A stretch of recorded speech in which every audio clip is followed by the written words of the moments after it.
This year's user group meeting is a little bit different the way the webinar is set up. This is set up actually as a webinar and not a meeting, so all the participants are on mute, and you can communicate through the chat only. You do not need to put your name in for attendance. The webinar will take attendance for us, which is great. So any of your questions, you'll type in the chat. We've decided to keep the questions to the Q&A at the end. So just keep that in mind. That way everyone can get through their presentation, and then we'll answer questions. So I'm Lisa Addison, for those of you that are new and have not met me, and my partner in crime is Karen Horodnick. Good morning, everybody. And Good morning. We do have an agenda that everybody should have received, and basically going to do a welcome and talk about a few things for pertaining to library automation. And then we have OPALS enhancements, which are new updates that will be coming out. John has a presentation he's going to be doing on Marc Records, and then at the end we'll have our Q&A. So for library automation, our first announcement is Karen and I have decided to extend the library automation support hours. We will be available from 7 a.m. till 4:30 in the afternoon now. So if anybody comes in early, like the high schools, if you have a problem or a question, you know, anytime after 7 a.m., you should be able to get a hold of somebody in the department. The other thing is automatic student downloads from School Tool. We've started this a few years ago during the COVID shutdown, and we are constantly learning new things about how the updates come in and how they work. And that is thanks to your feedback and you guys notifying us if you have any issues or problems. One of the things we have learned that in School Tool, even though the student has been put in School Tool, they are not going to show up in OPALS until after the first day they attend.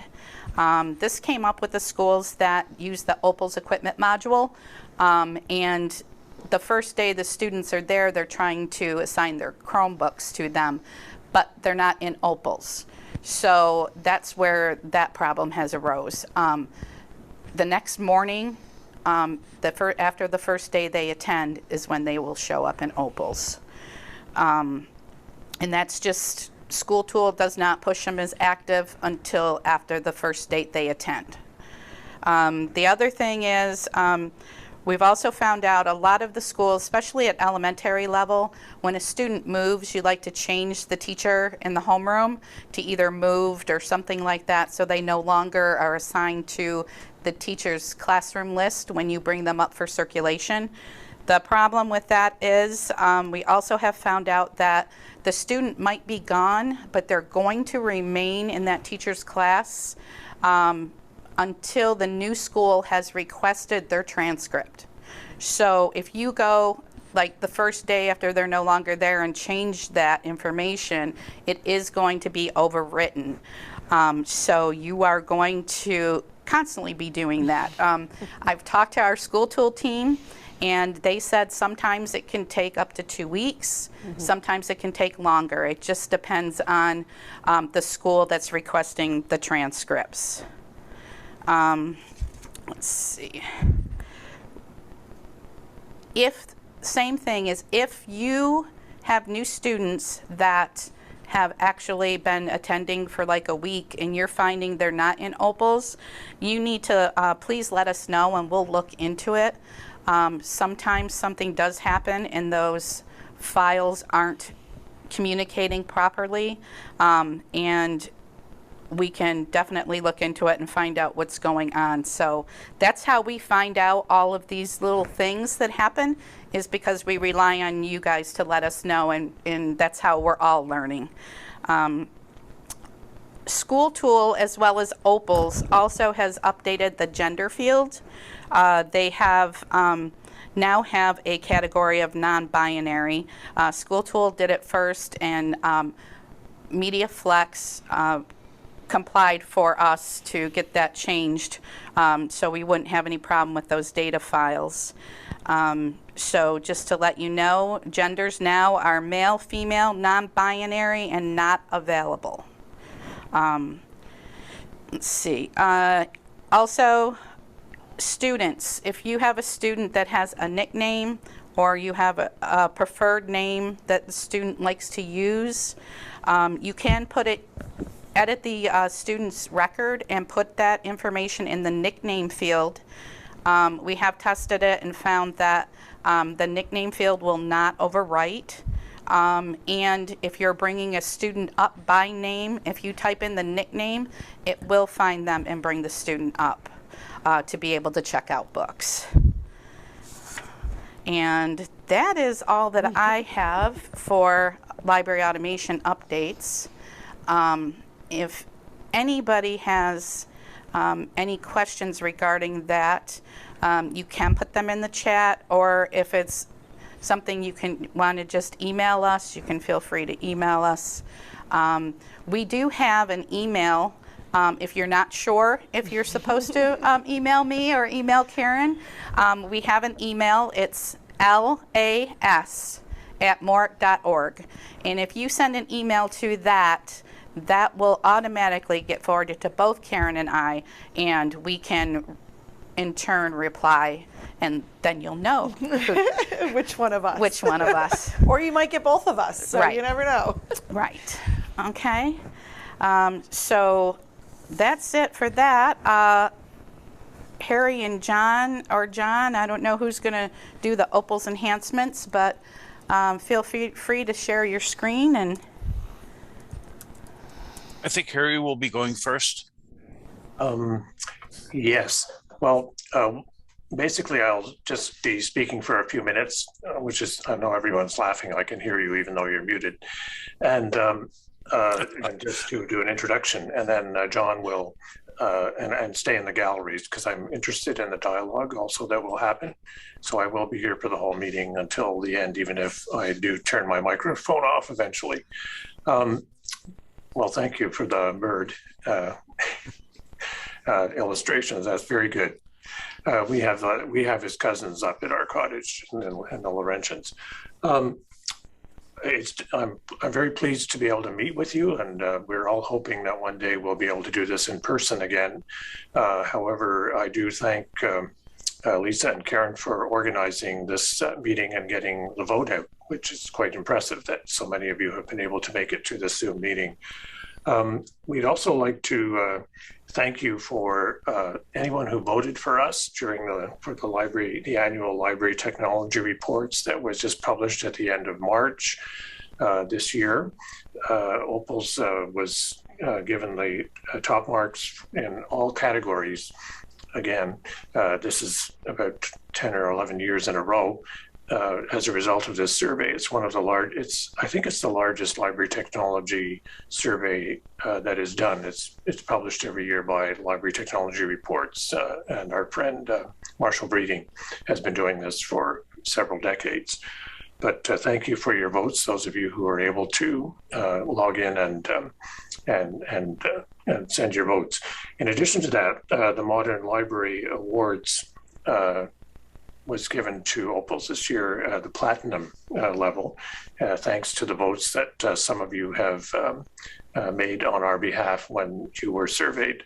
So we thank you for the opportunity to serve you, and we thank you for the recognition that you have sent our way.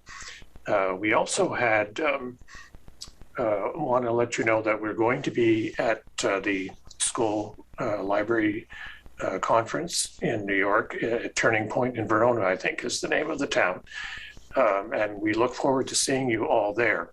We have lots of interesting things to give out, but we can also spend more time showing you the new updates to the OPALS system, and also hearing what you have to say and any suggestions that you might have for us for future for future updates. This suite of updates represents the work of since last winter and early spring. There are over 56 changes.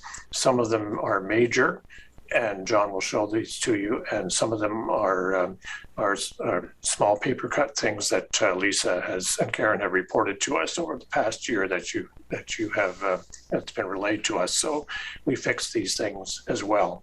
And so we thank you for OPALS, the fact that it's a community, and that the development of the system is really driven by all of you.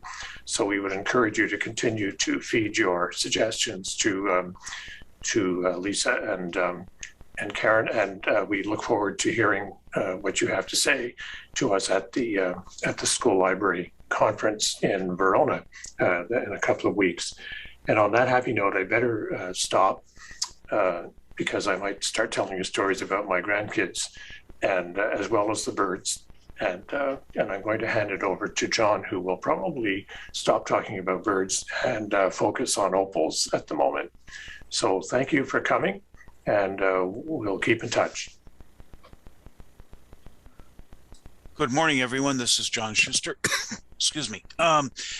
Are you all seeing my screen fine and hearing me? Oh, Lisa and Karen, Harry, are you seeing the screen? And no birds. OPALS time. Okay. And we can hear you, John. Very good. Thank you. And we can see your screen. Great. Thank you. Let me just move something out of the way. Okay, folks. I know that Lisa and Karen had sent out 2 documents, a PDF document of the OPALS newsletter, spring 2022, as well as a schedule for today's meeting. On your newsletter, I'm going to follow the newsletter pretty much right as it goes along. And what I've done already, on your screen, on the screen, you'll see a solar system search over here on the far right, and I've checked book, and you'll see this is a new addition to the screen. Well, actually, let me step back. You'll notice that unlike your sites currently, there's no colored tabs any longer, but yet on your sites, when you're upgraded to the newest version of OPALS, everything will remain the same on your site. The colors, any icon you have over in the top left, anything you have up here or in the middle of the screen will remain the same. But you will notice that your colored tabs have disappeared. And I think Harry mentioned in a meeting that our designer said that's so yesterday, that look with the color tabs. And actually, on a personal comment here, I find the new colors and the search and the whole look of OPALS just very pleasing on the eye. Just my own personal opinion there. So I've done a search and I've checked off a book, and you'll see this drop down here, which looks kind of similar to what you might have seen in your advanced search, where you're seeing the numbers of materials, manuscripts 127, books 7129, ebooks 16,000 plus, things like that. So this is very nice, so that if you need to know some numbers right away, you can just hit the down arrow and it looks again like your advanced search had been looking. Okay. So I've done a search on solar system, and here are the results. And you'll see that the look is a bit bigger. I think it's even clearer. These colors are a little bit different. And also, and I think this is really a very nice look, on the left side now, you'll find the refined search. Okay, it was on the right, but I think the left side is actually more where eyes will gravitate. And you'll see the refined search, you'll see the CITER union, you'll see any digital resources that the school library systems may or may not have. Your site may not look the same as mine here with all these options up at the top. It may or may not look like ours, but you will have the CITER union. And so I did a search on the solar system, and you'll see the results here. And now if I wanted to, if you have the DPS system with your databases, you can click the DPS option right under databases, you can click this and it'll take you right to the databases. And I'm looking at some results right off the bat. And I can go to any of these results that will be displayed on your screens. Harry, would you remind me, what was that site that looks very nice when you go to it? It's middle school, is it? Or I forgot which one it was. Maybe Harry's. Sorry, you mean in this area? Yes. What was that? You told me in another meeting there was a nice spot. Was it middle? Herkimer. No, I mean for the databases. Britannica School, was it? Oh, Britannica. Yes, Britannica has the best API. All right, thank you. Applications interface for searching. Right. So I'm just going, let's say these are your databases. You could click Britannica, and right off the bat, you're seeing that the sun, and you're seeing different results on the screen. And then I could click these. Harry, has the password changed? Do you know the password? It's ACP. We're borrowing these from a college high school. And look, right? Yeah, and look. Okay. So I'm a student. I'm a teacher. I'm the librarian. I've clicked one of the resources, and I'm logging in, and here I am. We're borrowing this from Antonian College Prep School, and here I am looking at the article that I just found. Let me move this out of the way. And here's the introduction. So your OPALS catalog right here is dovetailing just very seamlessly for the most part with your databases and or your union catalog. Okay, so again, I chose Britannica School with 82 hits, and it's very nice because you're seeing the hits you have at the various databases. And I should also point out, this has been there for a while, but you're also seeing the hits of the resources that your school library may have, your particular library. And in our demo site here, we have 13 on the solar system in our database, in our catalog. So what I did was I clicked that, I logged in, and I'm seamlessly pretty much in to Britannica Middle School. And I'm looking at an article. Okay, so that's just a very nice feature. I think in one of the other user group meetings, someone pointed out that going to, having your OPALS site with a link to the DPS system is not needed as much anymore because of this seamless interface with your databases. Okay, and if I go down to the bottom, I can go to the union, and by clicking the union, and there I am. And you're seeing now 1001 facts about space and the locations, the various locations. And as I move my mouse around, you're seeing the different schools, you're seeing the statuses, okay? And you're seeing options to request. And if there's an image, a thumbnail for the cover, you're seeing that as well. Okay, so this again is showing you how the new spring 2022 OPALS is seamlessly pretty much dovetailing with your databases and your union catalog. Or also, if you have multiple schools, say in your district, that you'd like OPALS to have up, they can, like for example, here's my OPALS elementary school, 31 hits. So if I click this, I'm going to the OPALS elementary school, and I'm seeing the results of my solar system search right at my other school, my sister school in my district. Okay, so that is a bit about the searching. And to give you on your newsletter, you'll notice that we have a contemporary search results, display abbreviated, expanded resources. When you're signed in, you can now view if you have video streaming, library databases, ebooks, ILL, advanced booking services, which I haven't talked about yet, and the faceted search results analysis over here. And again, it's on the left side from now. I was going to say, is there any questions, but I know we're leaving that till the end. Okay. Again, I think I find this very nice, very pleasing to the eye. And you'll see also, just as a note, that you still have your sorting. Everything's the same pretty much over here. It's still in the same position. I think it's a little bit bigger though.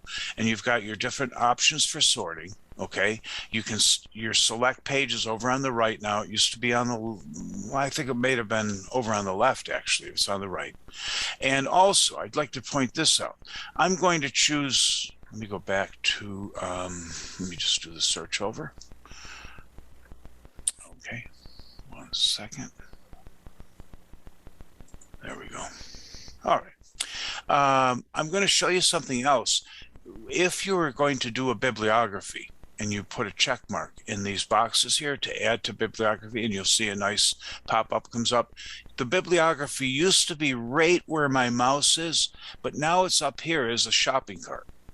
So you can just, you'll see this up in the top right corner, and you can view the bibliography and have a look at your bibliography. And while I'm here, I'll just mention you could put a summary on if you haven't done this in the past. If there's content notes, you could put those on. I've only chosen 2. You can choose the location if you have locations in your library, and you can choose or to include the book cover or not include it, and your various sorts. And I ran this in shelf list order. So just really, I got here because I wanted to show you that the bibliography, the amounts, and how you can view it and look at things, edit, mark, clear, is up in the top right as opposed to down a little bit in the past to how it used to be. There we go. So let me go back to the home screen. Okay, now this is a very, very nice new feature that in your beginner, not the OWL beginner, but the beginner search, you can now edit empty tiles. So for example, this tile, this tile, this tile, this tile, I could go in and edit. I've already done this one, and I'll show you that in just a moment, and I've done this one as well. Coming in a future enhancement, and Harry can correct me if I'm wrong, will be the ability to edit the predefined searches, such as the arts, health, fairy, folktale stories. But right now in the spring 2022, you can fill in these empty tiles with your own searches.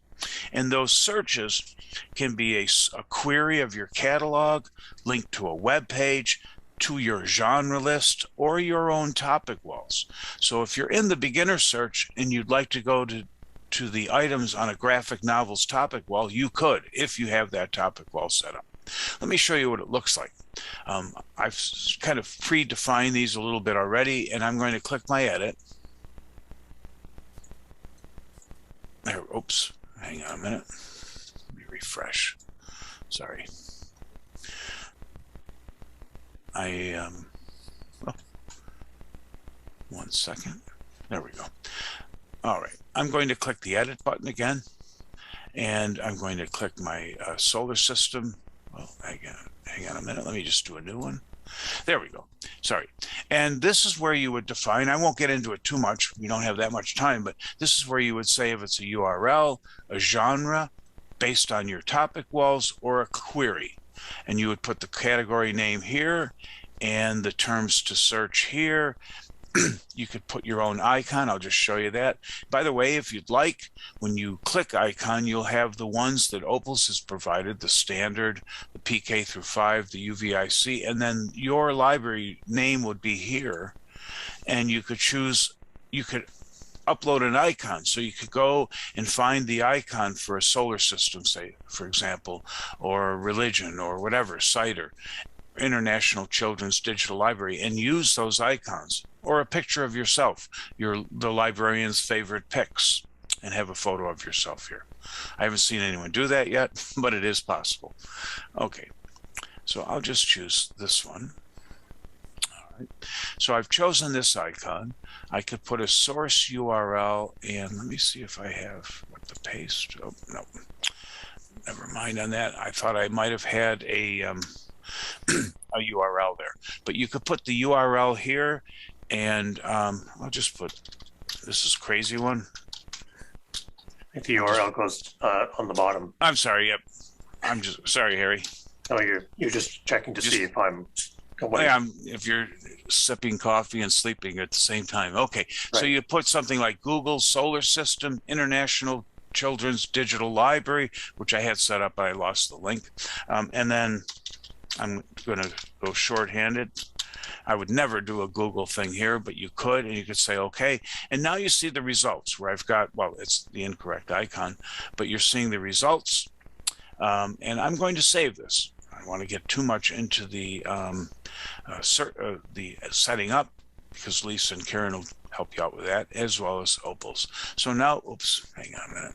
Keep messing that up a little bit. All right, so that's how you can fill in these tiles with, again, a query for your catalog, links to a web page, your genre list, or topic walls. Okay, and that is found under the search. It's not the OWL, it's the standard beginner search right here. Just a little sort of comment about the OWL search. We will be adding additional configurability to the OWL search. There already is some, but we will be enhancing that even more, and this will be ready for you starting in the summer updates. Thanks, Harry. Okay, folks. Now I'd like to show you some other things. And what I did was, you would go to Administration Preferences, and I'm going to go to System Preferences right here. And I'm going to start with something that's not on your newsletter, but it's been out for a little while, kind of a quiet release of some enhancements. And that would be the ability to adjust this drop down. The anywhere, you see the anywhere here, and you've all got this on your old catalogs, and you've got all these, the drop downs. So if I want to choose title, maybe the award, subject, local call number, etc. And by the way, I'm not an LC library. I don't use LC classification. I'm maybe an elementary library, and maybe the students do not need to search by publisher or place of publication. So what we've done is we've given you a tool to edit your personal dropdown at your site, okay? And I'll show you where that is. The first time you go in, and if you've not done this before, the first time you do go in, you will see numbers here. So you're going to look down to the use attribute order, use ATT order. You'll see numbers, 10, 14, 50, 22, etc. After you've been in there one time and saved something, you'll see intelligible English here that's outside of the number realm. I used to have those numbers memorized, and I've forgotten them already. So you would click this, and this is so neat. And I always mention, and we'll be talking about Marc Records a little later today, I always tell folks, if they're cataloging, think like the patrons coming through the doors of the library. So if I have a big board book on automobiles and race cars, but there's no subject heading of cars, I'd advise for, the younger folks, put a 690 in of cars so that it's accessible, thinking like a younger student. Well, the same thing here. I think this is the same. For example, I'm not an LC library. Do I need the ability for my students and teachers to search LC? Maybe not. I don't think so. So I'm turning it off. I'm going to turn off LC classification. If I was a college library, I probably would leave publisher on, okay, or place of publication, but I'm not. So I'm turning these off. I am a middle school, elementary, high school library, and my students are very versed in their titles. So rather than have it way down here, I'm just showing you where you can pull it way up here and have it seen by your students right off the bat. Okay, so now I've got anywhere, well, exact match. I don't even need that. Heck with it. So I'm going to have title, exact match series. Now it's right up at the top. Do I ever need the record ID? Well, the librarians might need it. I don't use it very often, and I've spoken with a few librarians when we were preparing the release, and they don't even use it. So you could turn that off. So let me save it. So I've saved my edits. It's saved successfully. Let me just refresh my screen. And that's how easy it is to do that editing. Again, it's good to think like the patrons, the users of your library as they walk through. So now I see a shortened list, quite short. I see my series title right up here at the top. I could rearrange all these. I don't see LCCN anymore, LOC, I'm sorry, LOC. I don't see those anymore. One cautionary note. Leave your ISBN and your ISSN numbers options here, because this menu will affect your Z import options. So just as a cautionary note, if you use ISBN or ISSN, you leave those on the list, maybe put them down at the bottom or something, because you might want to use those in Z import. So that's one customization. And again, it's admin preferences, system preferences right here. And you would go down to number 5 to the use attribute order. And just remember that the first time you go here, you'll see numbers. Okay. Now, while we're here, I'd like to show you another one option that's a configurable option on your catalog that's not on the handout, because it was quietly released a while ago. And that would be, again, admin preferences, system preferences, right down here, the menu config. It's in number 1, general preferences, the menu config right here. And this will allow you to configure the drop downs on your OPALS screen. In other words, these drop downs, I can't do it right now, but if I was to point to circulation, you know all your drop downs that you would get here. Well, I am maybe a high school library. So for example, if I'm a high school library and my students do not come in with their teacher or their homeroom, I could turn these off and not have them on my drop down. I'll leave them on for now.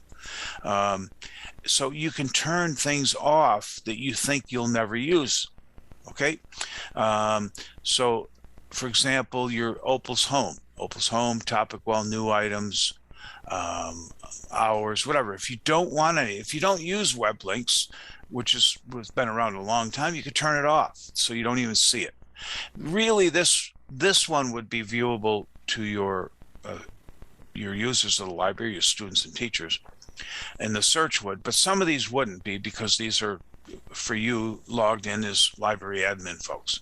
Okay, so for example, under items, if you never use QuickCat, you could turn it off.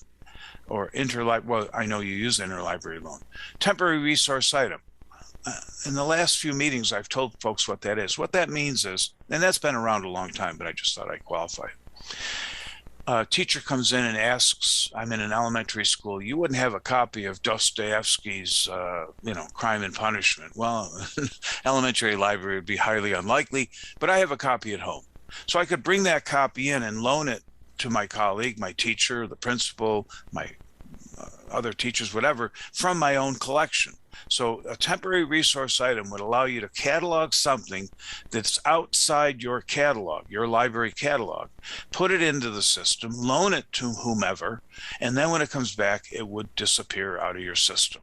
If you don't think you're ever going to use that, unclick it. Okay?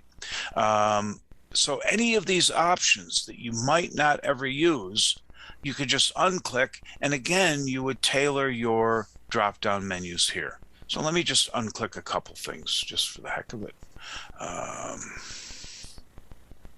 Oh yes, under users. I'm never going to import pictures. I'm never going to export my users, and I'm not going to do any synchronization. But I will leave all this up, okay? And my text circulation. Well, I'm going to actually unclick a few so you can see the results. I'm never going to use that. COVID is mellowing out, so I don't need the due date reassignment table. And just as a quick reference, that was a tool that we developed when COVID was in full force that would allow you to advance due dates during the times when your students weren't here. But right now things are better, so I'm going to turn that off. So now I'm going to go to the bottom.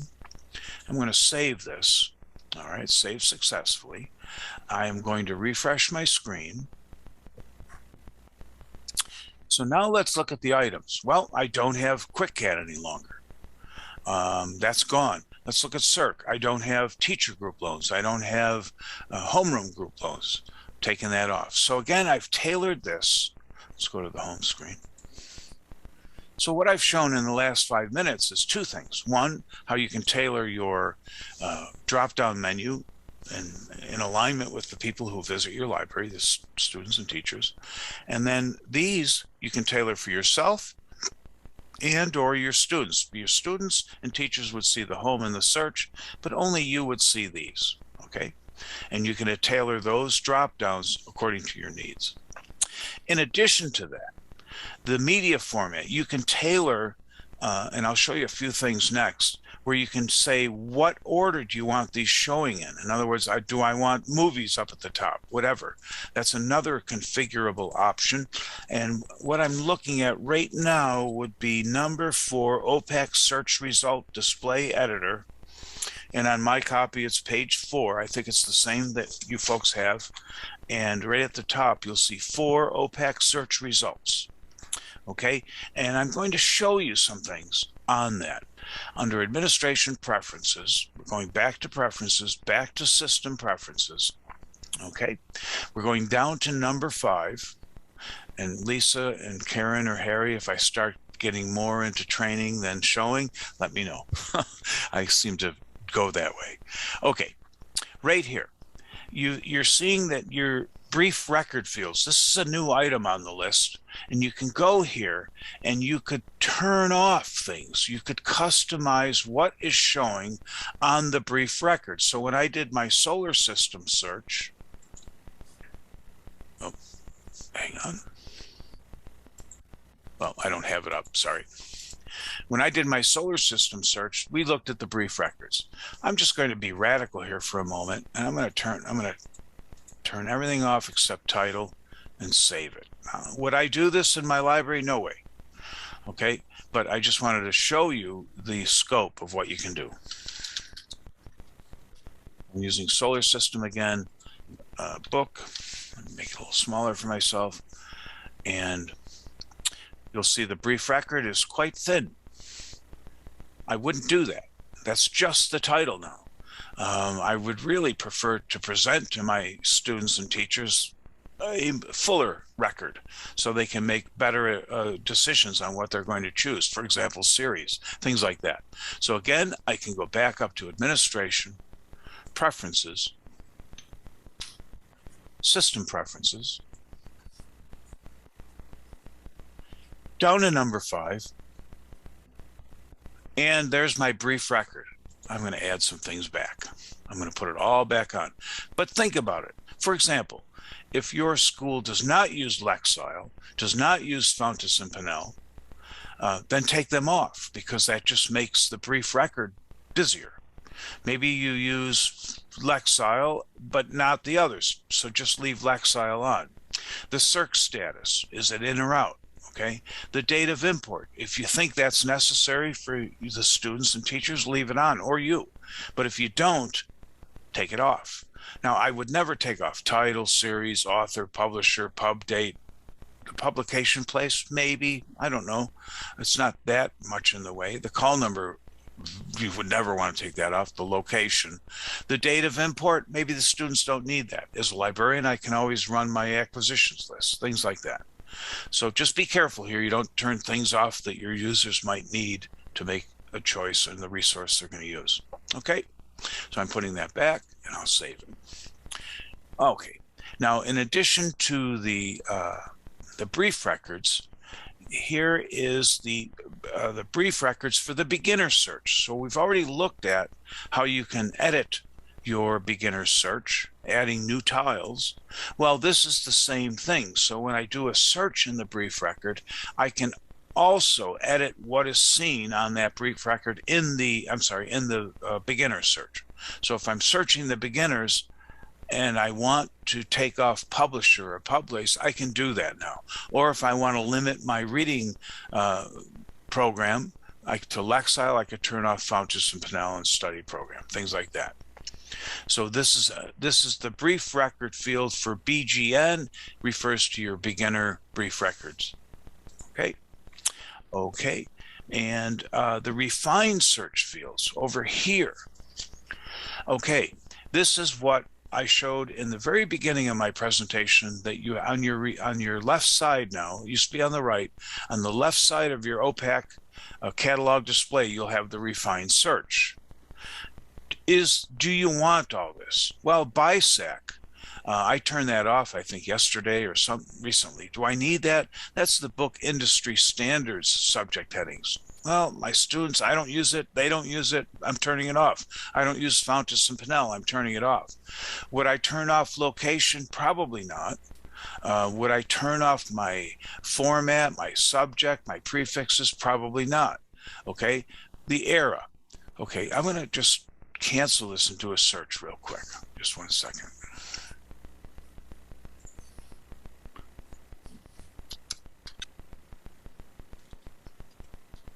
Been doing a lot of solar system searching lately.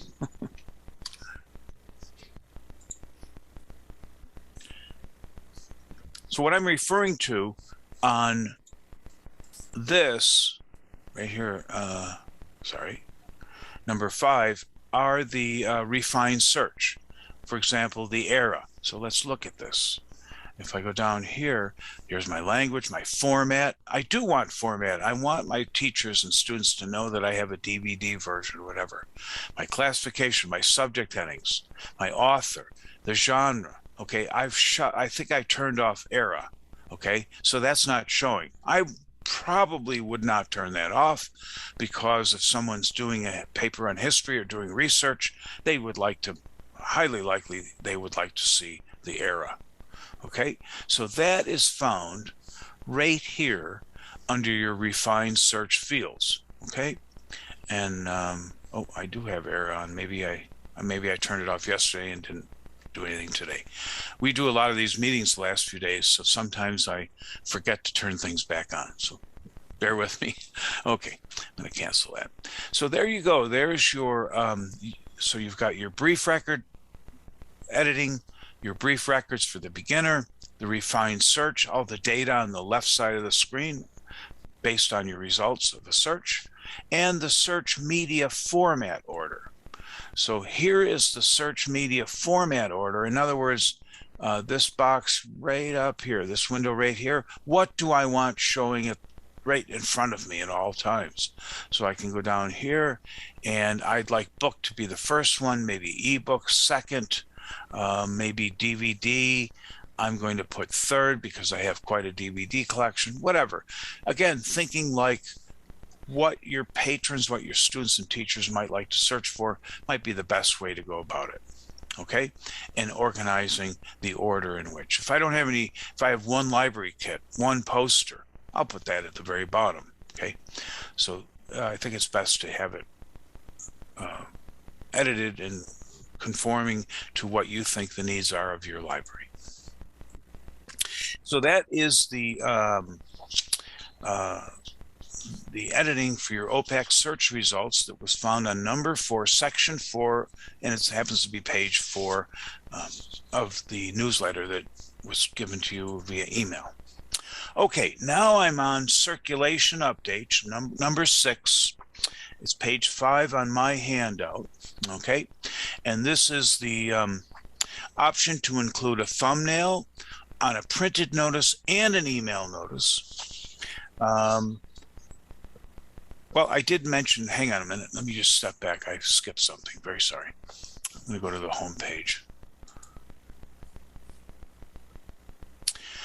Down here, you'll see this up here at the top, the questions and answers, and the suggestions and feedback. Well, over this summer, and if anyone would like to test this for us and provide any comments, that would be great.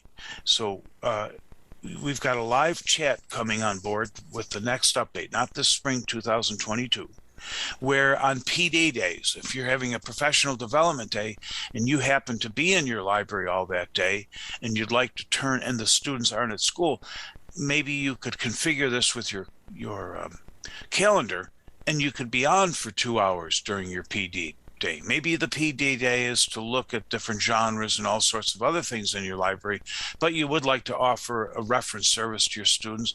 So you will, in the future update, be able to have a live chat, and you'll decide when you want that live chat to be operable and presented to your students and faculty.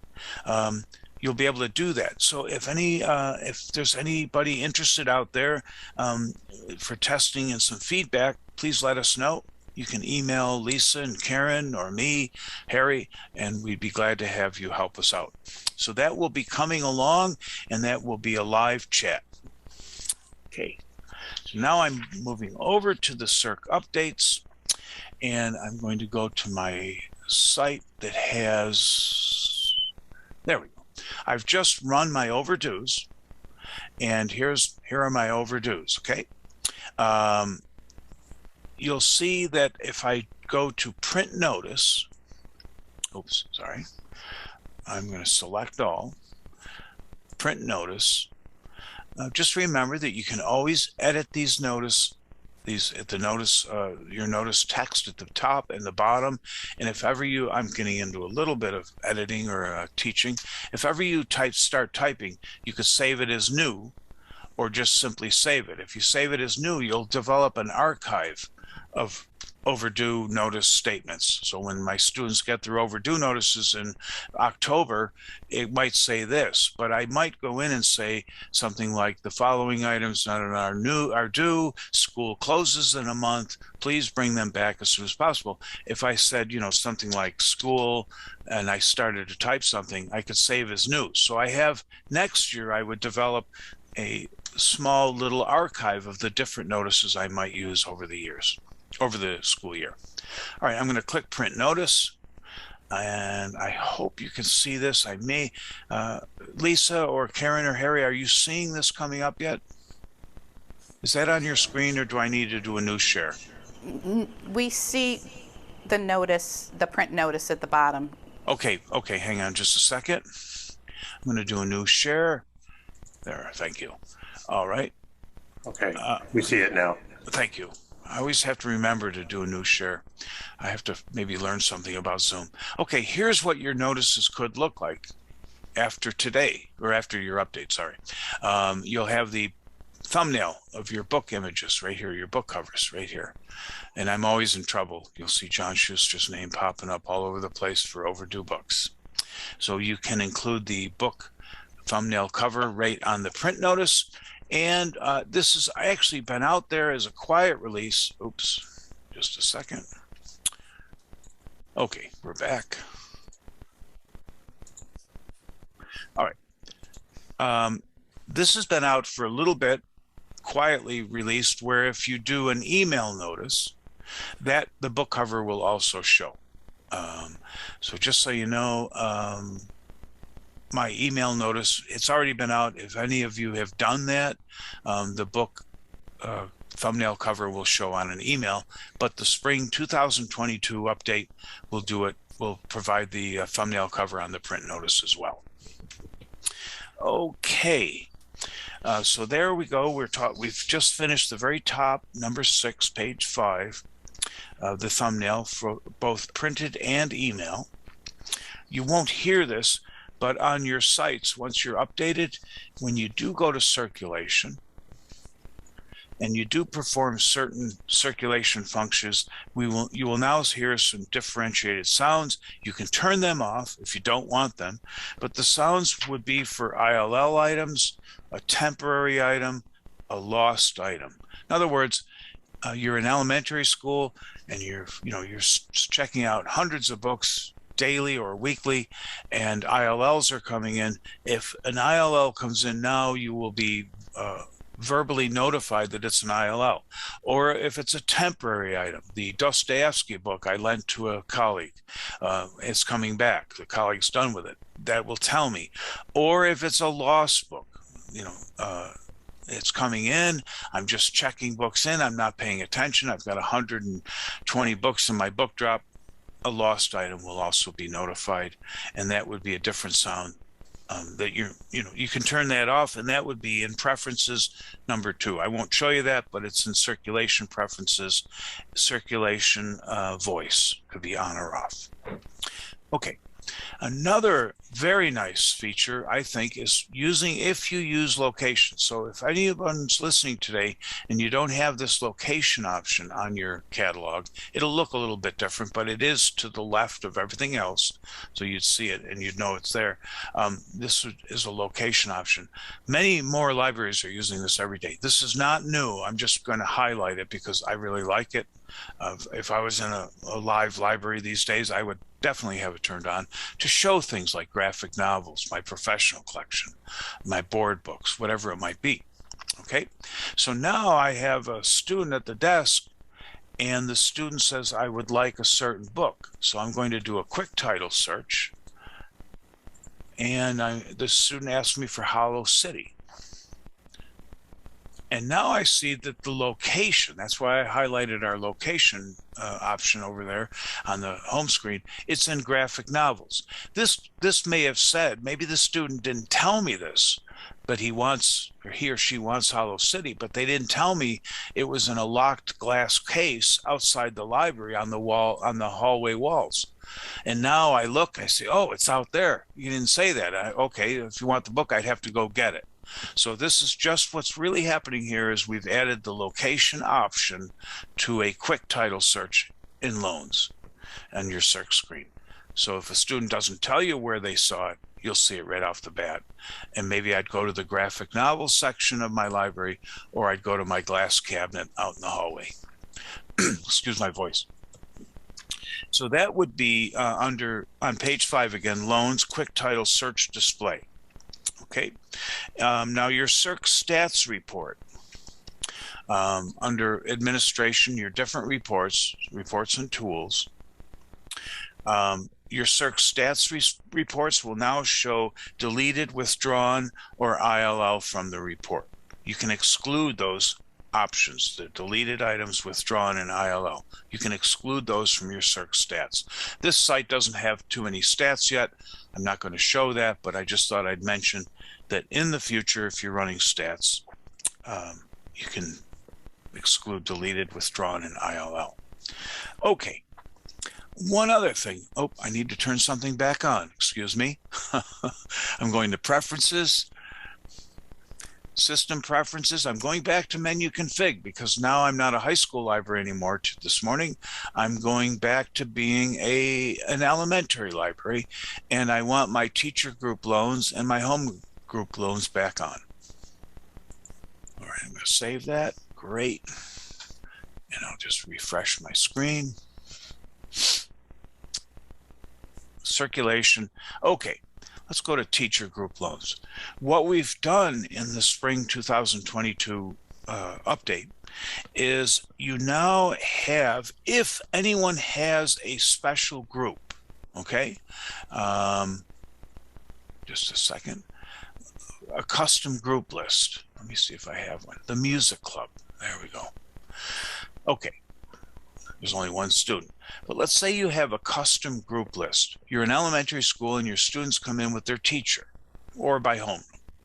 But you might have a group of students who are outside of being in a homeroom or with a teacher, maybe the music group or special ed or other student groups, maybe foreign exchange student group who are outside of having a homeroom. You can now, and you'll see on page 5, or actually if you flip over to page 6, you'll be able to print the user barcode label to add to a member's photo. So if I wanted to do something, if I wanted to print this for John Schuster here in my music group, I could now print that. I could go back to the music group. Oh, sorry. Let me just go back here. I'll just go to teacher group loans and I'll pull back the special group, custom group, music club. There's only one of us in there, but I could go ahead and print out a barcode. As you'll see Harry's picture, and Harry is a student at Governor High School, and you'll see that I could print out his barcode to add to a member photo. Okay, One other thing is the switch user. So this John is left, another student is at the desk. This button is slightly and has been enlarged a little bit. Now, when I another thing is when I'm going to returns, this is the next on the list. If you'll see on your handout, returned item. This is under Harry's picture with the barcode. When no transaction message is displayed, it's an auto assignment of in-house use. So if I don't even have to click this, it'll be an auto assigned. And what is in-house use? Well, some folks will use that for all the books laying around the library at the end of the day. Maybe the reference books. I know their reference collections are shrinking, but you still have maybe a few, and you want to have statistics. You could bring all the books laying around at the end of the day up to the desk, scan them in, and if they didn't go out and they were used, but there was no open transaction, you will get a statistic that they were used in-house. So you'll know that the few reference books you might have in your library are still being used, and you'll see statistics. So that'd be very good for collection development, future purchases, weeding, etc. So that's another option for returned items. Okay. The next item, print export list of selected range transactions. Librarians want to use this to ask if teachers would like to book these resources for use in the current school year. So that's going back to the booking module, which is not on my list, sorry, but the booking module, I could look at an exported list of date range transactions, and maybe I'd like to approach a teacher and say, hey, would you like to book these resources this year or even in the next year? And maybe a teacher will say, yes, next year in the fall, I am going to use those again. Okay, so this is going to be a weird segue, folks, but bear with me. We're done with the in-house. I'm going back to the home screen, and I'm talking to one of my teachers at my school, and I've noticed that they've been borrowing a bunch of materials, and maybe they want to book them. Okay, well, I can now have, and this was another quiet release, and this is not on your handout, I can have my own tab, my own private tab, notes for the fall. Okay, I have my EBSCO credentials. And so now in your site, you can have your own librarian's tab that only you'll see, or those that have the rights can see that tab. Let me just show you how easy it is to do. It'll only take a second. I'm clicking the pencil, and I'm sure Lisa and Karen would be glad to do this and help you out. I've clicked the pencil. I'm in the editing mode. To put your own tab, I'll just duplicate my librarians. You would click the plus. I'd like 3 columns.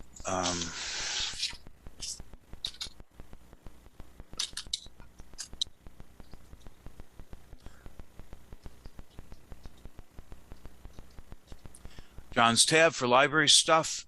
I will unclick this, and I'm only going to click on the library staff. So the only folks who could see this would be library staff. Now maybe I have a separate user group for myself. So I don't even want my library, anybody else to see it, just me, because I have lots of surprises coming for the fall. So I might have John's tab, or as a user group librarian or lib admin. Depending on how you're configured at your library, you may see different things here. You probably wouldn't see adult test. You might see teacher, student, etc. Okay, so I have John's tab for library stuff. I'm going to make this one green. No, I'll make it blue. And I'm going to say okay. So there it is. And now I could populate it. I could populate it with a bookcase and fill the bookcase with things that I've seen teachers using, or if I want certain books for certain times of the year and I'm thinking ahead, I could fill those up. Okay, I could even have a free text, and I could put my free text right here and have my credentials for my different vendors, or I could have Lisa's and Karen's email addresses here and their hours when I can call them now at 6:30 in the morning. Oh, excuse me, 7. We don't want to start too early, 6:30 a bit much. So you could put all that in. I'm going to click Save and Exit.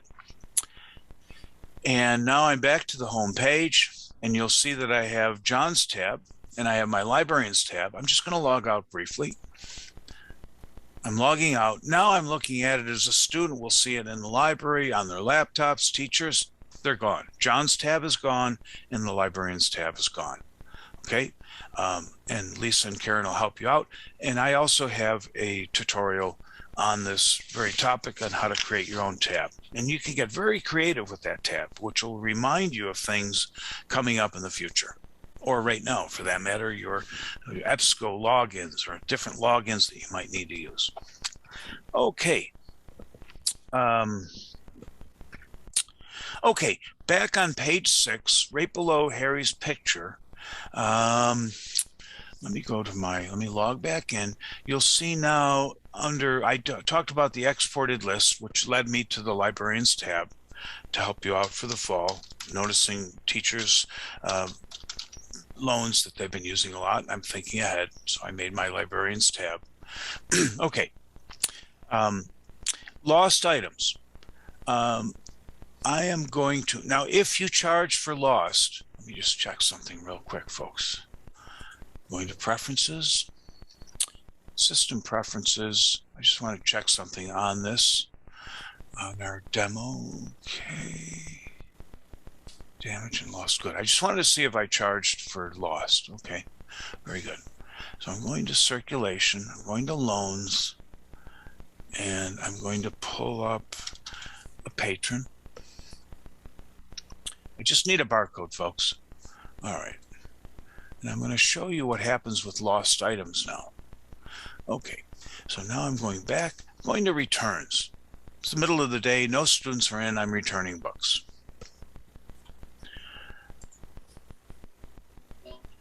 Okay, you'll see right off the bat, it used to show that James Maddox, the student's name, would come up, et cetera, but now you're seeing the loan list at the bottom of all the other books I have out, and you're seeing the option over here on the right to pay that amount. So if I have to pay for lost books, and it says here, when returned displays the name of the borrower and provides a link or provide link to refund utility where there's a refund amount to consider. So I would click pay. Maybe this book doesn't have a cost on it. It does not. So I should have put a cost on that book. But anyway, most of you probably will have your costs on the books, or the charges, what you paid for the books, and that will come up, and then you can enable, you can click the pay. The student may not be there, so you could click the pay. Probably they won't be there if it's middle of the day, you're checking books in, and you could just save the amount they owe, so when you see the student next, or they come to the desk next, you can see how much they owe and let them know. So one other thing that's attached to that now, that someone suggested, John, was that if a student has paid for a lost book and the book has been found, the system will also connect you to that payment, and you can decide how much you want to refund them and also print a receipt. Right. So that's kind of another complication that librarians reported to us that they have to deal with, and they've had to use sticky notes and things in the past to deal with it. But that can now be all tracked by the system. And if the auditors ever come, because if they probably would never, but if they were checking up on refunds and remittances to the library, then you would have a proper audit trail of all the things that happened. Yes, that's great. I should make one lost and show that at our next meeting, Harry. Thanks. Forgot about that. Okay, number 7 on page 6, music score circulation management. Not really going to show anything, but this might jog some ideas that you're thinking about. We have, I think it's OCM, BOCES has quite the music library, and we've enabled it so that if you have a large music score, and you need to hand out 75 scores of a piece of music to your band, you don't have to have a barcode on each score. So I think this could be one of those updates that you might not really take advantage of because you don't have a music collection like OCM might have for some of their schools, but you might think of something else. And please let us know, or let Lisa and Karen know, that you have an idea to use this concept for something else in OPALS. Okay, so that's where you can put the orchestra director asked for 20 copies, and I can count them out, and I can lend that quantity, but I don't have to put a barcode on each piece of music. Okay. All right. At the bottom, the acquisition list. I like this. This is a great new addition.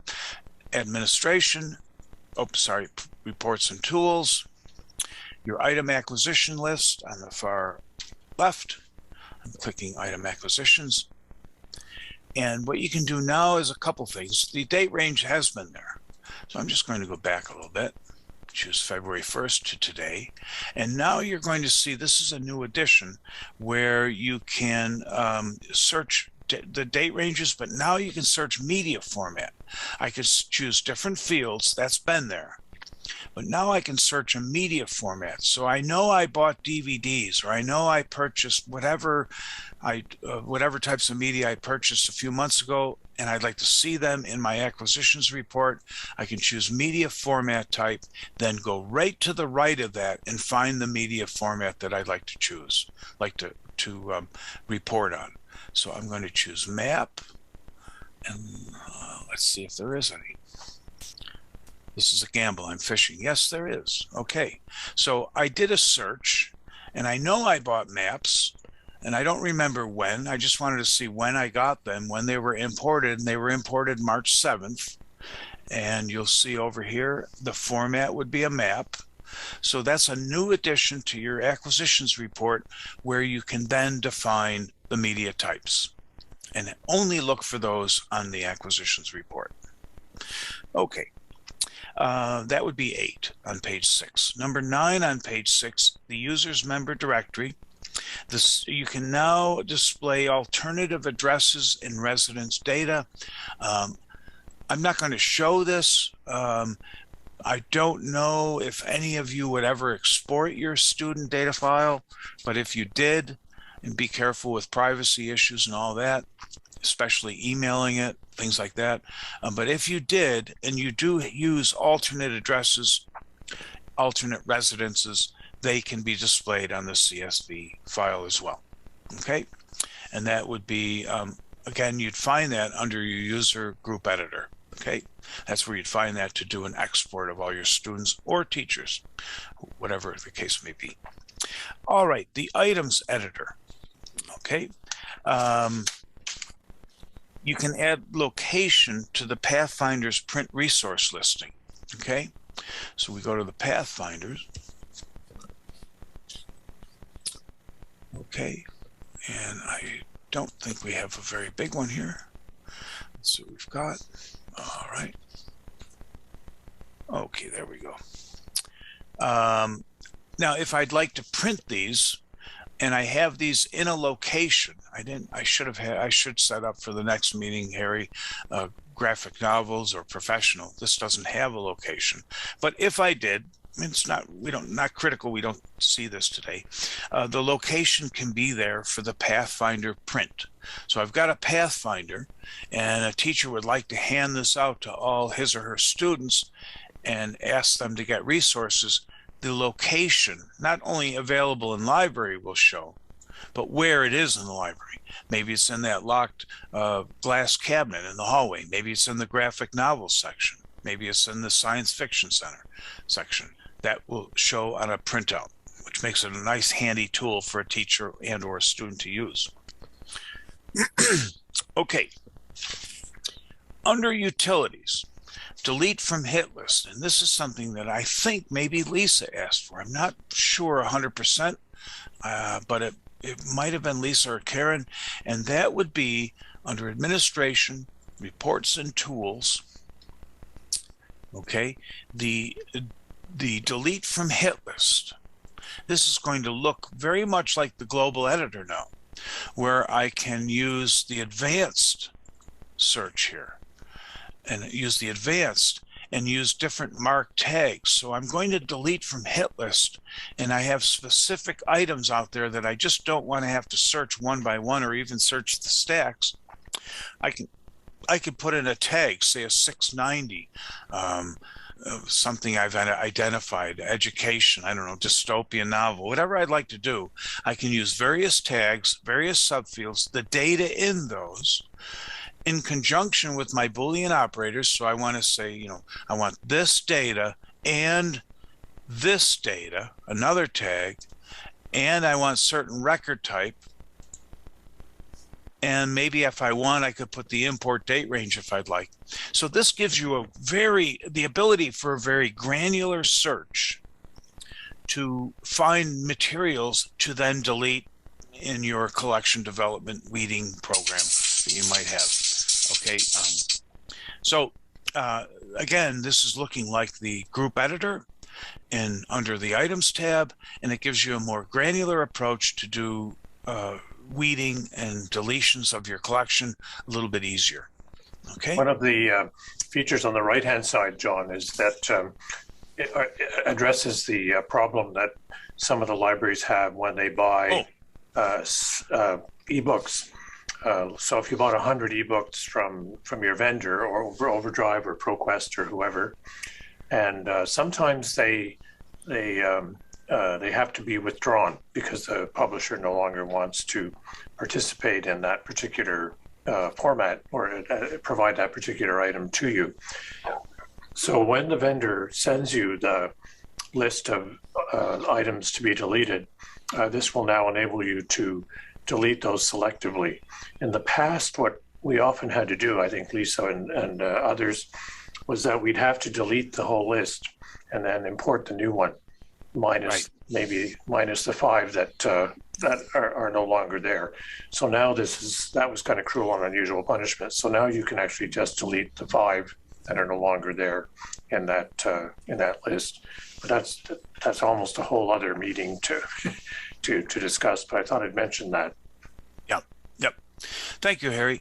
I'm running out of time, so I'm just going to mention a few things. Your calendar, and this is on page 7, below the graphic of the delete items from Hitlist at the top. Your calendar can schedule hourly and smaller time frames.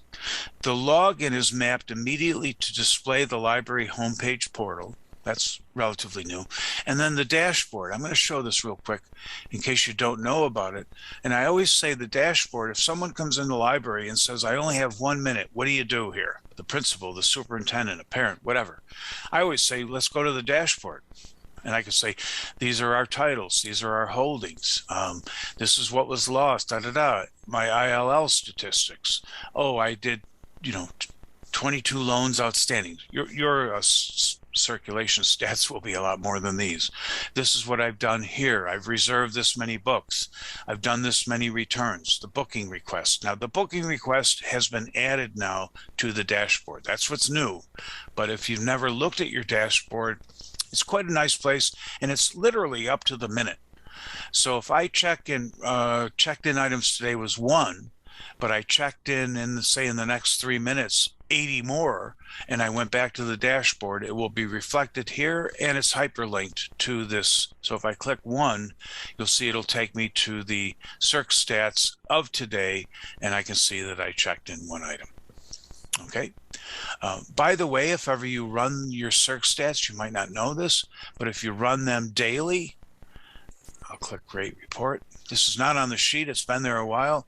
And I can see what the book is. So if you run it daily, and let's say you think, well, the student told me he or she brought back this book on May 4th, and I don't have it, or whatever, you could run a daily period for that day and click this, and you'll see all those items that were either returned or loaned or whatever on that day. So just remember that the daily option can give you a very granular look at what was loaned out, returned, renewed, etc. Okay, that's a very nice option. It's been there a bit. I'm running out of time. We're past 10:45. Lisa, are you there? Yes, I'm here. Hi.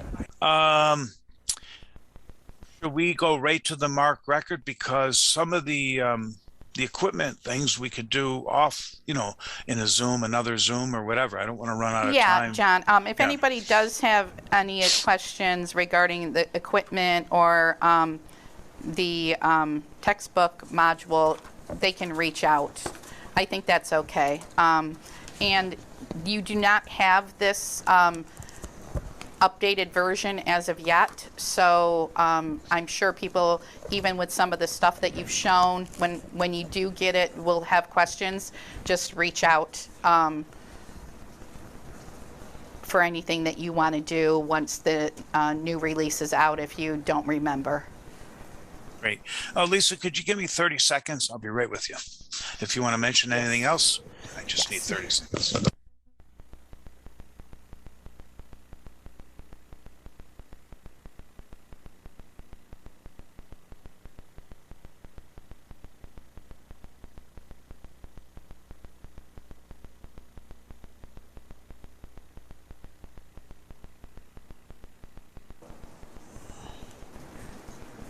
All right. John, are you bringing up a document or? Probably having a little bit of a break. I do know that one of the features that we didn't cover that was added just a few weeks ago was that librarians had approached us about the fact that sometimes during the course of the year, a teacher will approach them and say, I'd like to have those 30 books that I borrowed for my Native North American unit that I'm teaching. So some librarians have asked us to be able to look back retroactively at a teacher's file so that they can preemptively ask them if they would like those books the next year. And so there is a way to do that. We don't have time to cover that today, but there is a way to do that, and we'll have a tutorial about that when the time comes. Thank you, Harry. I'm back, folks. Okay, now we're going to look at Marc Records just for a few minutes, and the whole aspect of Marc Records is critical to having a good catalog, a successful catalog for your students and teachers. And the better the Marc record, the better your catalog. So I just typed solar system again. I seem to be stuck on that search. I'm going to click this. I haven't shown the expanded search record, but here it is. It's a nice new look, different colors. Okay. And I'm going to click edit. By the way, here's part of the Marc record for the students and teachers to look at: summaries, citations, subject headings, notes, things like that.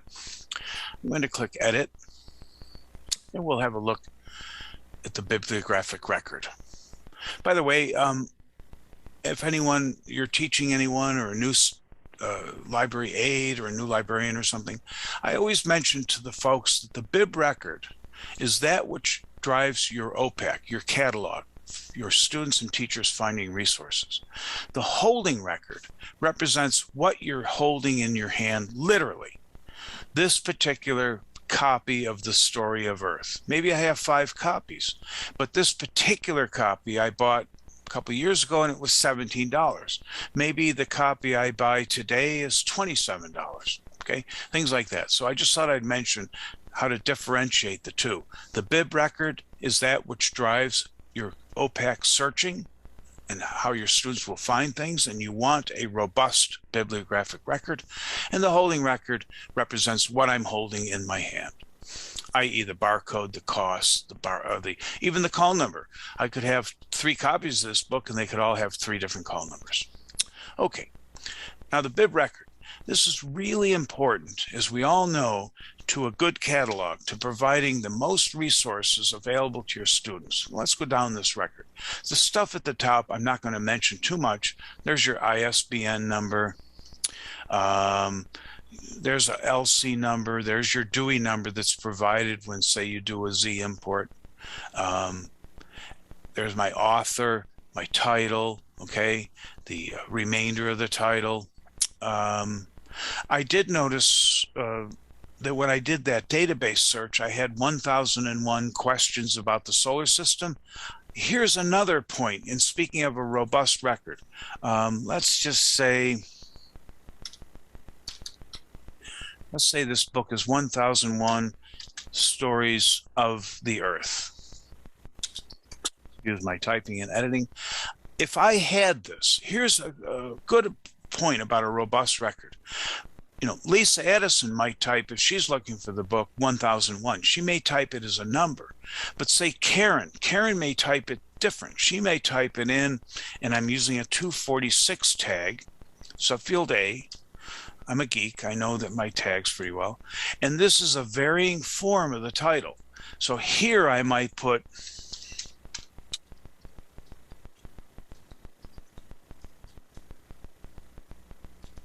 something like that. So 1001 Stories of the Earth, another person may search it different than that. So I could put in a 246 tag. So those people who would search it different, maybe the title is 1001 spelled out like this. So then you would put a 246 in with the numeric version of the title. So there's just one point right off the bat that you could help your patrons more, your users of the library, to find their books. Just something like a simple 246 tag.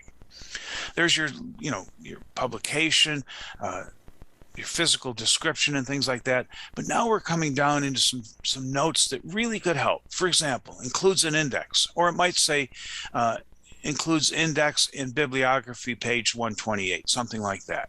Maybe a student needs to have a book that has an index with a bibliography for a certain type of a research assignment. Teacher wants them to look at the index, wants them to note that there's a bibliography. So if that's in there, and again, this is with cataloging. Do you have time to do all this? Perhaps not. Probably not. But if you have good Marc Records coming in and they have that, that just adds to being a better record, more robust.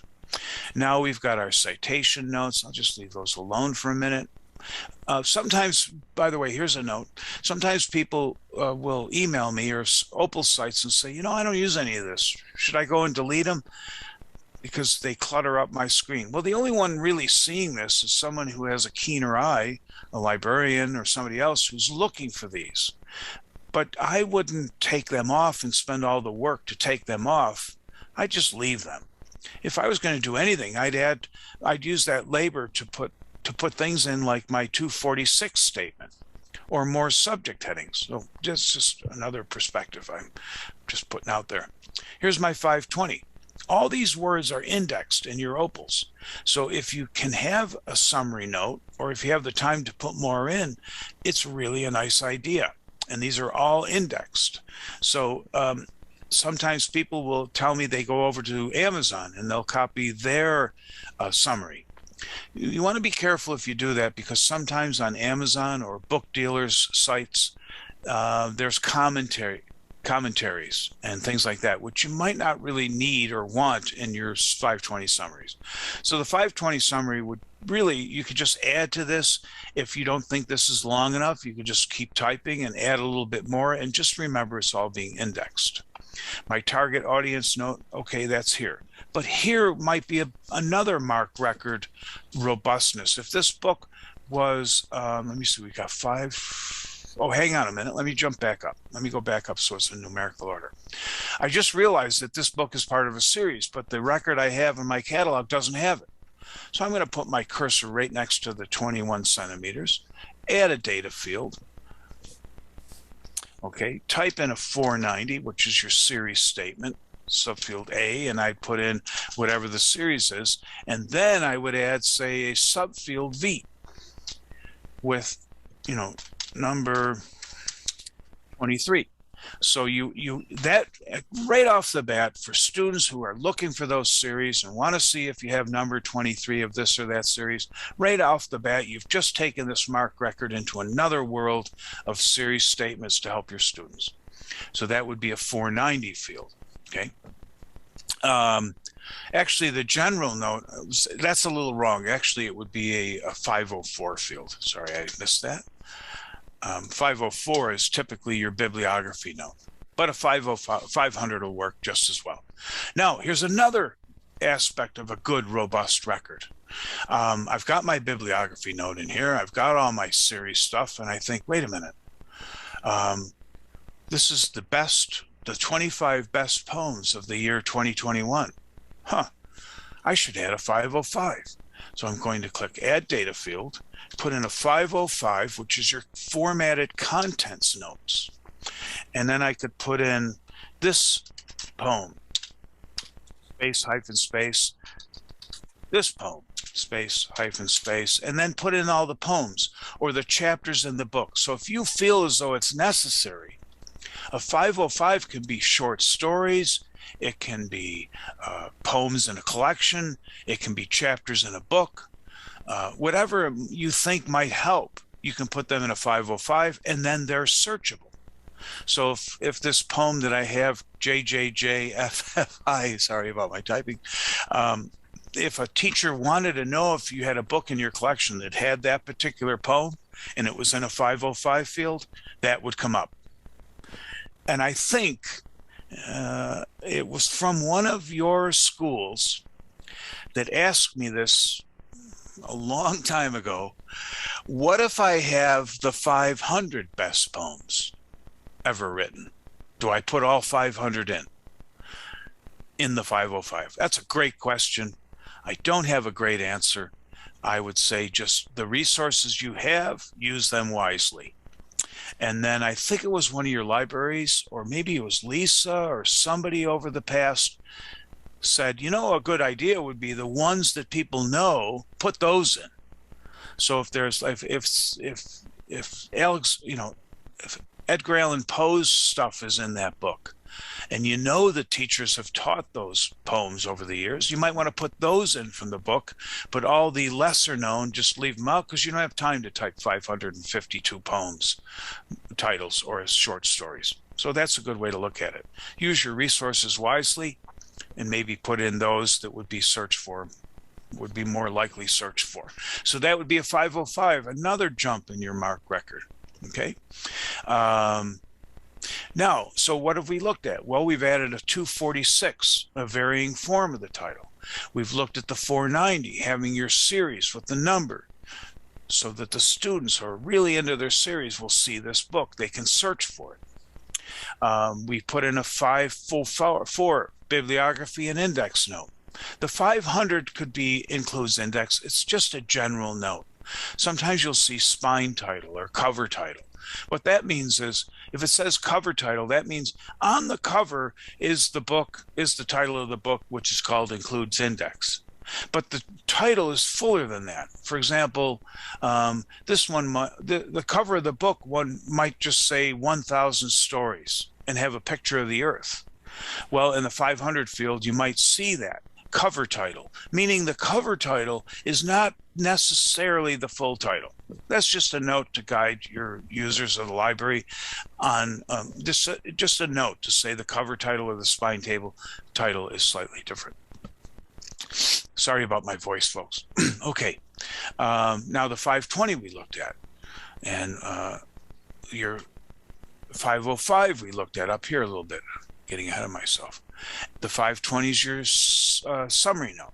What if I just realized that this book is also an award winner, 586 note.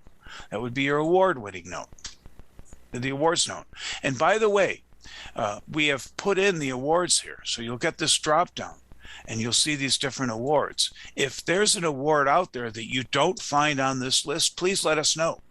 You know, awards seem to come along and we may not know about them, especially when we have sites, say in Vermont. There's a number of award notes in Vermont that we didn't know of, and the users of OPALS in Vermont have notified those, and we add those on. Right here you're seeing New Jersey, for example, or California.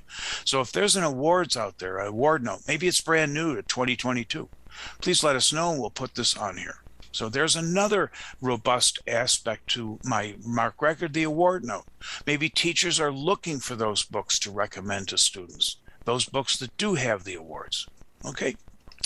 Now you've got your 650s, science and math. You know, this is a topic.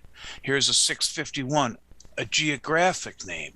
Okay, but let's say I'm going back to something I spoke of earlier with the drop down of the anywhere search. Let me just go to the top, where you do this thinking of your users in mind. Okay, if you're thinking about the Marc Record in the same way, maybe this book, sorry folks, maybe this book is a book on race cars. It's a board book or whatever for younger folks, but I think that my third graders, I don't know, my younger folks are not going to search automobiles. So another nice field to use, and I recommend it all the time, would be a 690. A 690 is a local note, a local assigned note. I don't have to worry about any rules from the Library of Congress or anything. I can put whatever I want here. So I could put in cars. Okay, then I could put a space, hyphen space, racing, drivers. I'm just making this up, but I've just amplified my Marc Record so that I can capture those students who might not search for what's above. So I can put a 690 in, and I'm putting cars, racing, drivers. I'm thinking like a child, or I'm thinking like a younger folk. What might they search for? What are the words they would use? Put them in a 690. You've just taken your record to another realm of thinking like the students who walk through the doors of the library. And that, if they can find the book, then the library has been successful. So if I come in now, I think this could get out of hand, because what if we start using, what if there's a jokes book, and the book is called Laughing Out Loud at Jokes or something. Should I put it LOL in here? I just thought of that this very moment, folks. Sorry about that. But anyway, you could put in all sorts of words that would possibly be used by your students and or teachers to find books. So again, and there's websites out there. I do have a tutorial on resources out on the net to help you with Marc Records and cataloging. If you don't mind, I'm going to show you one right now.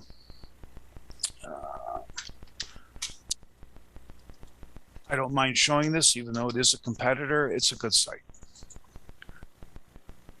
The tag of the month. And what this can do is, if you're thinking, well, John mentioned this, or Lisa mentioned that, Karen mentioned this about a 505. I don't really know what it means again. So you can go to tag of the month, click the tag of the month bibliographic archives, go down to the 505 formatted content note, and in plain English, see what it says. It'll tell me, what does this note do? Okay, use this note to list the poems within a collection, the short stories within an anthology. The author's names may or may not be used, ... And then if you go to the bottom, they talk about all the indicators, okay, the subfields, what they can do, how they can help you out, punctuation, and then here's examples, okay? So here's some examples of a 505. So the tag of the month, and by the way, Library of Congress has a similar site. I'll just show you that. So tag of the month, you can go down and find a field that you have never used in your life and read about it and learn a little bit. Or you can, here's another site called LOC Marc. Okay. I think this is equally as good. It's just sometimes the language is a little different. I think tag of the month, I think that I like the way they describe things. Let's look at the 505. I'm just curious. So I went to LOC Marc. I'm going down to 505. I'll click full.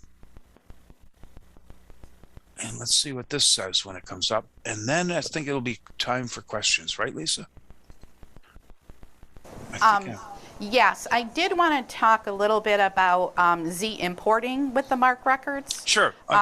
We have had a lot of people accidentally add ebooks. You know, they do a quick search and grab a record. So you really need to be careful because when you're doing Z importing, and also in the holding records. Every single one of those fields needs to be edited when you do a Z import to what you use in your catalog, because the call numbers are incorrect and different things, not just put the barcode in. So I just wanted to point out that especially Z importing, sometimes there's poor records. Sometimes you can grab an incorrect item or record type. So I just wanted to point that out with Z importing.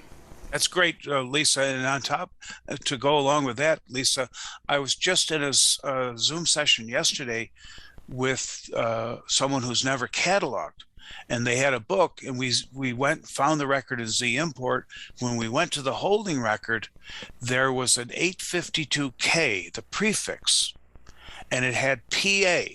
I had no idea, and I still don't know what PA could mean, but it meant something. And the person in the Zoom said, "What does that mean?" And I said, "Nothing to us, nothing to you.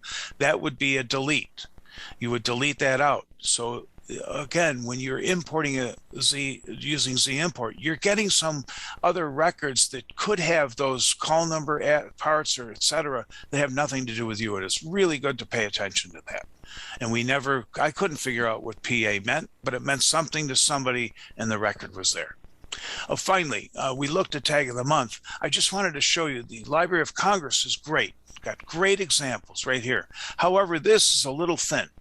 So I think the Tag of the Month just spells it out a little bit more. So I would use both of these resources in conjunction. I like the way this looks visually here, and I like their examples more, but I like the Tag of the Month's definition and scope of those fields. Okay. I think that's about it for the Marc record. Just always think you want a robust record so that your students and faculty and teachers are very successful in getting their research and finding books that they need. That's the best way that you can present your books, is having a robust Marc record. And thanks for listening to this. Lisa, shall I turn it over to you? Yes, so if anybody has any questions, one question that's been going around in the chat already is about when our Marc servers are going to have this update added. We do not have a date. As of right now, we are working with MediaFlex and Harry, waiting for the updates to be applied, and other servers first. Historically, we don't like to be the first. So based on that, it probably will be sometime this summer. Harry, do you agree with that? We can do this anytime you wish, but the summer would be fine. The actual updating only takes about 15 or 20 minutes. However, of your servers, I should say. However, the impact on the local libraries is what you are being concerned about, and we are, as you mentioned, updating other servers at the moment, and so those folks are the one reporting any problems. So by the time summer comes, there should almost be nothing left to fix, because these are fairly major changes. Well, they're not fairly; they're major changes, and there are also adjustments that need to be made behind the scenes to make things like the expanded discovery search of all your databases and resources work well. So, and we're now coming to the end of circulation anyway. Everybody's going to be starting getting all the books back and doing inventory. So that's why I think we probably will be towards the end of June, or over the summer, that the update gets applied. Sure. Yes, that is one of the things that looms over everyone at the end of the school year, is the dreaded inventory.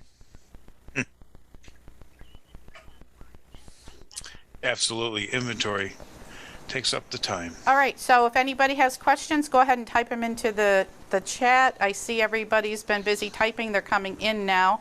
John and Harry, I don't know how you want to manage this, if you want us to read the questions. That might be the best thing. Is that all right, Lisa? I can't hear them. Lisa? Okay. So I think if you read them, then I could illustrate an answer if it needed be. When doing a Z import, sometimes there are multiple ISBN numbers. Do we need to keep all of them? No, I would say no. Not necessarily, because the ISBN number that's well, first of all, students and teachers probably wouldn't be using an ISBN number for a search, but you really only need the one that's pertinent to the book you're cataloging, i.e. that book in your hand.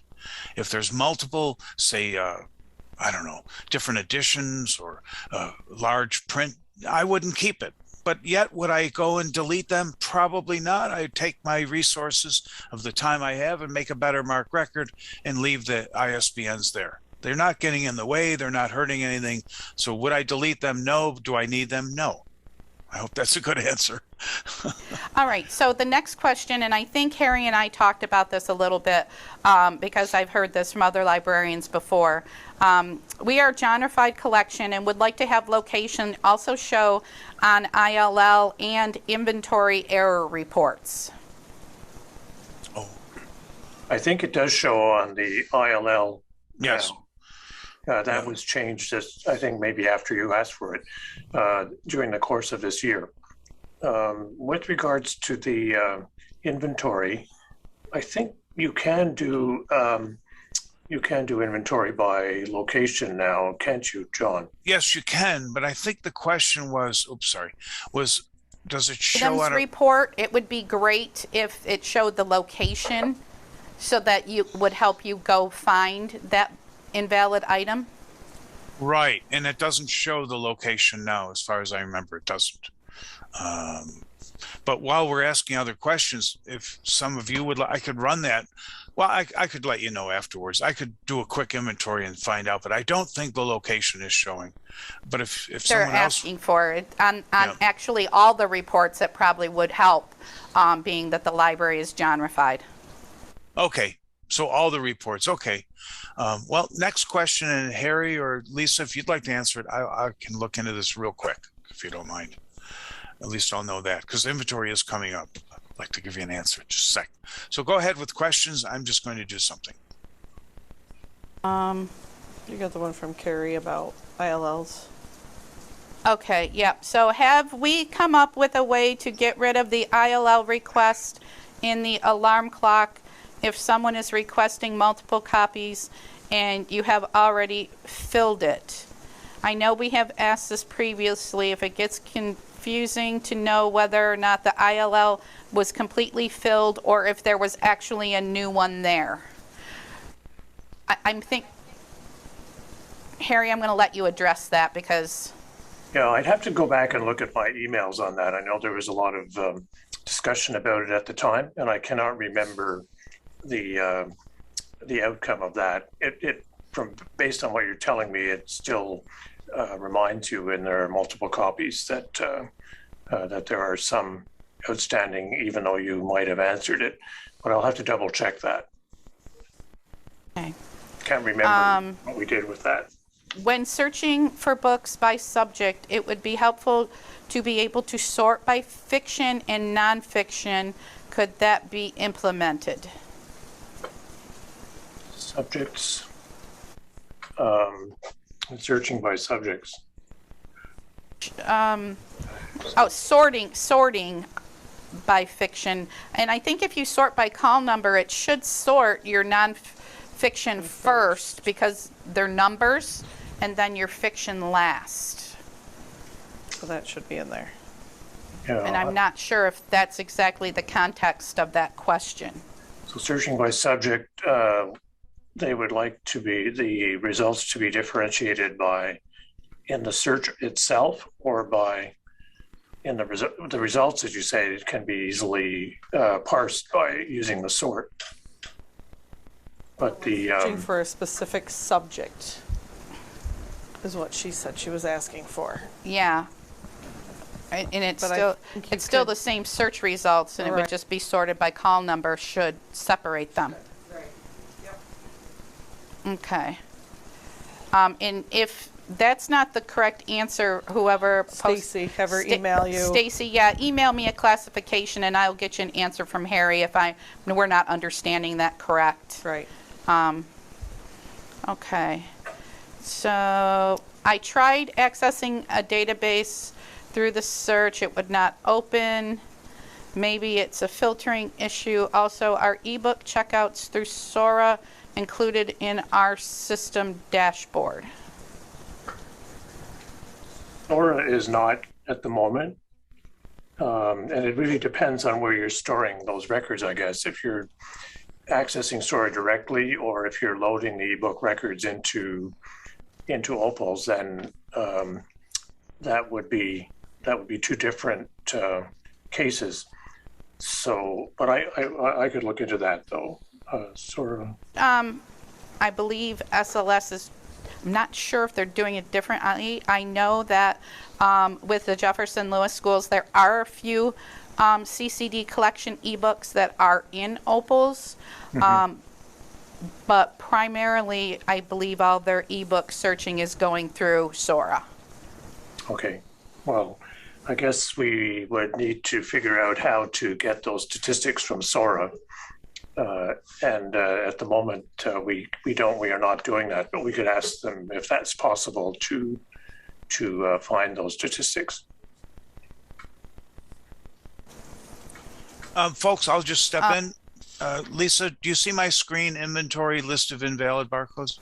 Yes. Okay, I just did a quick inventory, fastest inventory ever, and location isn't there, so we will put that on our enhancement list to add location. I didn't look at any other reports, but I did do this, missing not scanned. I don't think it's here either. To help if it was on all of them when Yep. you're trying to track down things during Okay. inventory. Maybe we can get that on before inventory season, which is pretty much upon us. Just to go back, I'm sorry to hopscotch around, but if you search with regards to the search fiction versus nonfiction, when you do a search, if you look in the refined search column on the left-hand side, it should parse them according to your call numbers and tell you whether it's fiction, easy, or nonfiction. Now, it's possible you might be looking for that for the OWL search and for the beginner search, for which that refined box is not there. So we'll look into that if that's the context. Okay. Yeah. Okay. Let's see. An item acquisition list shows you to exclude ILLs. It would be helpful to be able to exclude ebooks as well. Could this be implemented? And I think that's something that John showed that's coming up in with this update, where you Yeah, can. you Oh can- no, you can include a certain You can in include, the items acquisition report. So, John, when you do that, you can select just your book media type now, correct? right. So if I'm going to do something from here, I can go down to my media format type, and now I can choose just book. Like I did earlier in our session today, I chose just map. So we don't have an exclude. We do have it for ILL temporary, but you can just choose book now, which is not there before this update. Well, book was the default, I think, or all was the default, as I remember. But now you can be very granular and say, I only want to look at books. I don't want anything else. I don't want ebooks. I think folks are starting to add more library kits and STEM resources and so on to their system. So this is a good way for them to keep track of the acquisitions within each of those categories, those media formats. Yeah, very good point. Okay. When doing a reserve, the reserve is for a title. I often need to reserve a specific barcode. Is there a way to reserve by barcode? It is a setting that needs to be changed, but it will be changed for everything, not just specific things.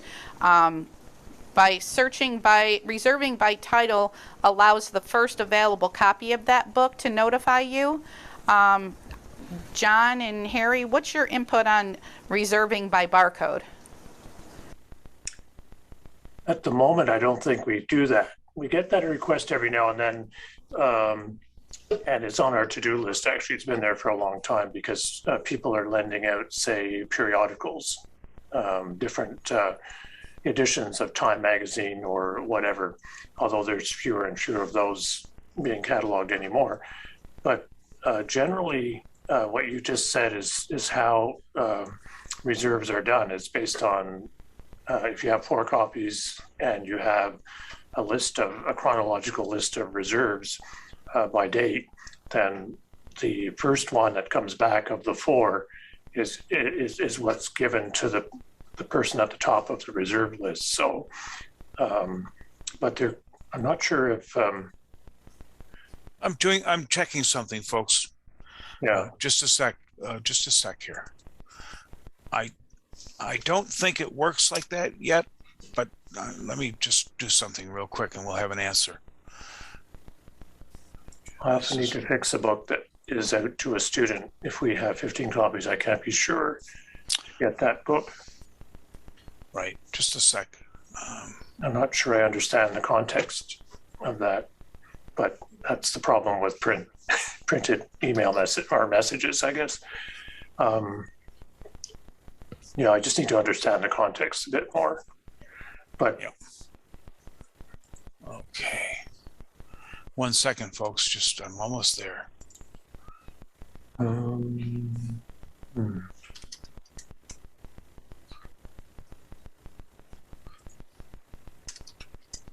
pretty sure you cannot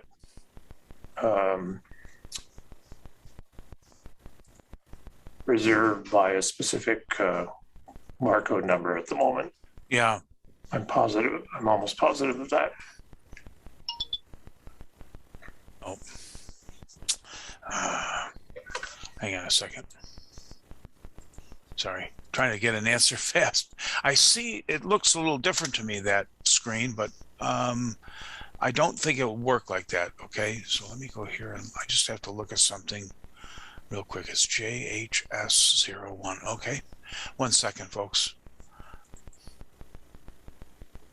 Fastest cataloger ever. Okay. Let me loan this out. Yep. Okay, now I'm going to try that reserve and just test it real quick, folks. I'm going to reserve.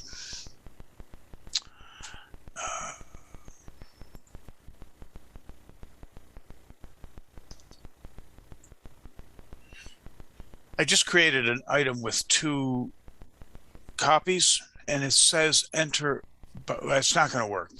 I know it. I'm pretty sure it's going. I'm putting in the item barcode, but I think it will give me anything that comes back in, i.e. the Lord of the Elves and Eldils. So I'm going to click reserve. Okay. Okay, so that's okay. I'm going to return a book and check this real quick. So I'm going to put in this barcode.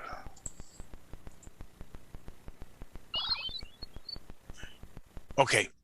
Even though I reserved JHS01, when I brought back the other copy of this title, Lord of the Elves, it didn't do it by barcode, so we know that for sure. And we're looking for that to happen, right? That was the point. Right, Lisa? Specific reserve on a specific book. Yeah, the other The other context where you would want to, you might want, in addition to periodicals that just came to mind, although we have fewer of them, is if you had a set of encyclopedias and each of the volumes was a different range of in the alphabet, then you would want to be able to reserve a specific volume in that collection. Yeah. So that's where that would be very, helpful as well, is to be able to reserve a specific by specific barcode. It's on our to-do list. It's just that we haven't gotten around to it, and we may get to doing that finally this summer. Great. Or maybe I want to reserve the book that I wrote in and use my yellow highlighter because all my notes are in it, and I want that copy. That would not be a good reason, but anyway. The next question, to go along with searches, could we choose the type of resource to search, fiction, easy, nonfiction? If you search by call number, you can type in fic and do your as your search terms, and that will bring up just your fic. I don't know if you wanted to search a particular subject and then just choose fiction.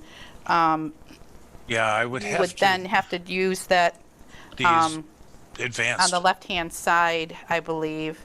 Yeah, Or advanced. Yeah, you can do it in advanced. Sorry, Yeah, John's right on it. you'd have to use maybe subject, solar system, being a bit faster, and then click on ebook or something. yeah, I could go solar system, and then I want local call number. Fic asterisk, I think would work. Maybe. Let's see. So that's how solar system, and I only want fic. Okay, nope, something, I didn't do it quite right. Tricks in the standard search. Here in the search, in the What's OPAC that? search, yeah. Okay. Okay, let me try it again. I don't think it's going to work like this. I'm doing it too fast. Oh, maybe. No, I didn't get anything yet, but I'm just trying it too fast. I think I'd have to think a minute. Local call number would be fic, but there would be. Try solar system singular, maybe. Oh, yeah, sorry. Solar system, right. Thank you.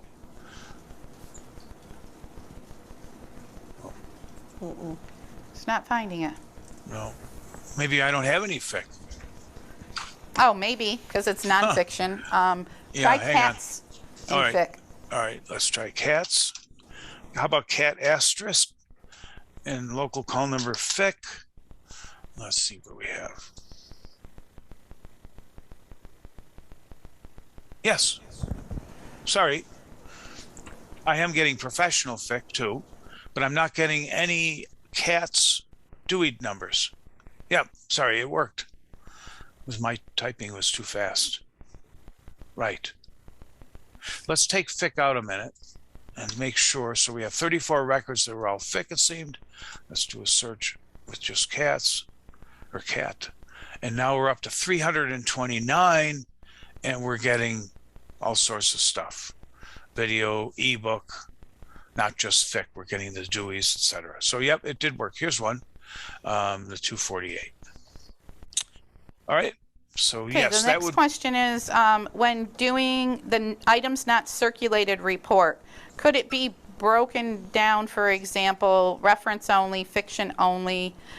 Is there a way to change this?